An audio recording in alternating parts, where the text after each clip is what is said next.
இவ்வளோ அழகான ஒரு இடம் தென்காசியில். வழி எல்லாம் பச்சை பசேன்னு எவ்வளோ அழகா இருக்குன்னு பாருங்க. நான் போயிருந்த அன்னைக்கு ஃபர்ஸ்ட் டே குளிச்சுட்டு சாப்பிட்டு அப்படியே படுத்து தூங்கியாச்சு. ஏன்னா எனக்கு ரொம்ப டயர்டா இருந்துச்சு. குளிச்சது ஃபீவர் வந்துருச்சுன்னு கூட சொல்லலாம். ஏன்னா ஆல்ரெடி ஒரு 3 நாளைக்கு முன்னாடி தான் எனக்கு செம்ம வைரல் ஃபீவர். அதோட நான் இங்கே குற்றாலம் போயிருந்தேன்.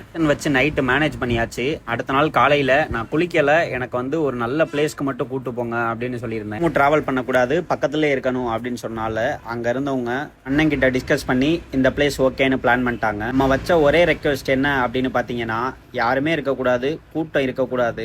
அதுக்கு அவங்க சொன்ன பதில், நீங்கள் சீசன் டயத்தில் வரல, நார்மல் டேஸில் தான் வந்திருக்கீங்க, அதனால் கூட்டம்லாம் இருக்காது, தைரியமாக வாங்க அப்படின்னாங்க. டேம் பேர் குண்டார் டேம். வழியில் ஒரு செக் போஸ்ட் இருந்துச்சு.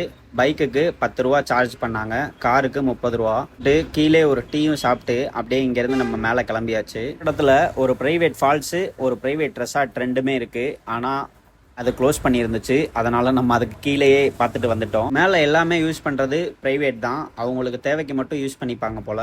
அந்த ரெசார்ட்டை யூஸ் பண்ணணும் அப்படின்னு முன்னாடியே சொல்லிட்டோன்னா அதுக்கு தகுந்தாப்பில் அவங்க நம்மளுக்கு அரேஞ்ச் பண்ணி தந்துடுவாங்க. போனது லேட் அப்படின்றதால எங்களால் அதை முன்னாடியே புக் பண்ண முடியலை.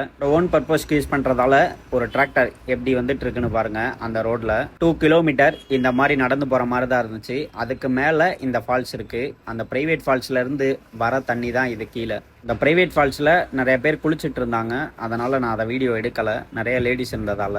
யாரோட தொந்தரவும் இல்லாமல் கொஞ்ச நேரம் அமைதியாக இருக்கணும் அப்படின்னு நினச்சிங்கன்னா இந்த இடத்த சூஸ் பண்ணிக்கலாம்.